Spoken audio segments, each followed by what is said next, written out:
শূন্য থেকে ফলোয়ার্স বাড়াতে চাইলে এই 5টি ধাপ মেনে চলুন, একটাও স্কিপ করবেন না। একজন আপু কমেন্ট করে জিজ্ঞেস করেছিলেন, আপু ফলোয়ার্স বাড়াবার কিছু টিপস দিবেন? তাই আজকের ভিডিওটা শুধু ওই আপুটার জন্য না, নতুন কন্টেন্ট ক্রিয়েটর যারা আছেন সকলের জন্য। সবাই ভিডিওটা দেখবেন। চলুন ধাপে ধাপে জেনে নেই কিভাবে ফলোয়ার্স বাড়াবার জন্য কাজ করবেন। ধাপ 1, আগে ঠিক করুন আপনি কোন বিষয় নিয়ে কাজ করবেন। সবার আগে নির্দিষ্ট একটা বিষয় বেছে নিতে হবে। আপনি ফেসবুক টিপস নিয়ে কাজ করবেন, নাকি রান্না নিয়ে করবেন, নাকি বিউটি নিয়ে করবেন, নাকি শিক্ষামূলক ভিডিও করবেন। যেটাই করেন না কেন, যে কোনো নির্দিষ্ট একটা বিষয়ের উপর ফোকাস রাখতে হবে। কারণ একজন মানুষ আপনার একটা ভিডিও দেখে আপনার প্রোফাইলে এসে যদি বুঝতেই না পারে আপনি কোন ধরনের কন্টেন্ট তৈরি করেন, তাহলে আপনাকে ফলো করার সম্ভাবনা কমে যায়। তাই প্রথম কাজ, নিজের একটা নির্দিষ্ট বিষয় ঠিক করুন। ধাপ 2, মানুষের সমস্যার সমাধান করুন। শুধু নিজের কথা বলতে ভিডিও করবেন না। মানুষ কি জানতে চায়, কোন বিষয় নিয়ে সমস্যায় পড়ছে, কোন বিষয় নিয়ে বারবার প্রশ্ন করছে, সেই বিষয়গুলো খুঁজে বের করুন। তারপর সেই সমস্যার সমাধান নিয়ে ভিডিও তৈরি করুন। যেমন ধরেন আপনি ফেসবুক নিয়ে কাজ করেন, তাহলে ভিডিও করতে পারেন ভিডিওতে ভিউজ আসছে না কেন, কেন ফলোয়ার্স আসছে না, নতুনরা কি কি ভুল করবেন না, এই সমস্ত বিষয় নিয়ে।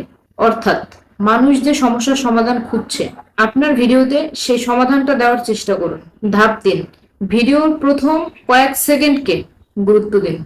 আপনার ভিডিও যত ভালোই হোক, শুরুতেই যদি মানুষ স্ক্রল করে চলে যায়, তাহলে সেই ভিডিও থেকে ফলোয়ার্স পাওয়া খুবই কঠিন। তাই শুরুতেই এমন একটা হুক দিন যেটা দর্শকের মনে প্রশ্ন তৈরি করে। যেমন আপনার ফলোয়ার্স বাড়ছে না, তাহলে হয়তো এই একটা ভুল করছেন। তবে হুক দেওয়ার পরে লম্বা ভূমিকা করবেন না, সরাসরি মূল কথায় চলে যাবেন। ধাপ 4, নিয়মিত কন্টেন্ট পোস্ট করুন। একদিন ভিডিও দিয়ে কয়েকদিন গায়েব হয়ে যাবেন না। নিজের জন্য পোস্টের একটা রুটিন তৈরি করুন।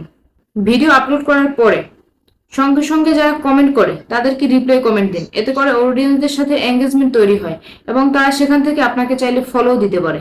এবং ভিডিওর ভিতরে প্রশ্ন রাখবেন যে কোন ধরনের ভিডিওগুলো বেশি ভালো লাগে। পরবর্তী ভিডিও সে বিষয় নিয়েই হবে।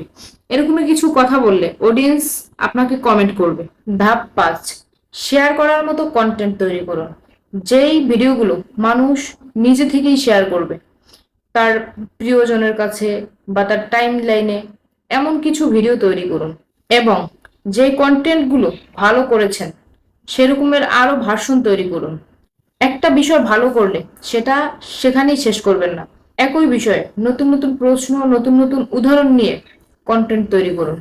অ্যানালাইসিস দেখে সিদ্ধান্ত নিন কোন ভিডিও মানুষ বেশি সময় দেখছে, কোন ভিডিওগুলো মানুষ স্ক্রল করে চলে যাচ্ছে। তারপরে ওই রকমের কন্টেন্ট দিন যে কন্টেন্টগুলো দর্শক অতীতে পছন্দ করছে।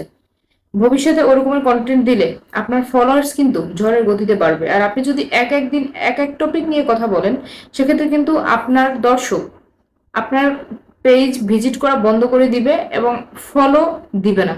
তাই এই বিষয়গুলো থেকে সতর্ক থাকলে আপনার ফলোয়ার্স কিন্তু ঝড়ের গতিতে বাড়বে। সর্বশেষ, নিয়মিত কাজ করুন এবং ধৈর্য ধরুন। একটা ভিডিও দিলেন, ভিউজ কম হলো, ফলোয়ার্স আসছে না, এবার বলছেন আমার পেজ দিয়ে কিছুই হবে না। এভাবে কিন্তু হবে না। বরং প্রতিটা ভিডিও থেকে শিখুন কোন বিষয়ে ভিডিও মানুষ বেশি দেখছে, কোন বিষয়ে ভিডিও মানুষ স্ক্রল করছে না, কোন বিষয়ের ভিডিও মানুষ শেয়ার করছে। এসব দেখুন এবং যেটা ভালো করছেন সেটার উপরে আরো কন্টেন্ট তৈরি করুন। মনে রাখবেন, একটা ভিডিও ভালো না করলেই আপনার পুরো পেজ ব্যর্থ, এমনটা নয়। আর একটা কথা, ফলোয়ার বাড়ানোর একদিনের কোনো ম্যাজিক নেই। সঠিকভাবে কাজ করলে ধীরে ধীরে অডিয়েন্স তৈরি হয়। আপনি যদি নতুন ক্রিয়েটর হন, ভিডিওটি সেভ করে রাখুন। আর আপনার কোন বিষয় নিয়ে কন্টেন্ট তৈরি করতে সবচেয়ে বেশি সমস্যা হচ্ছে সেটা কমেন্টে জানাতে পারেন।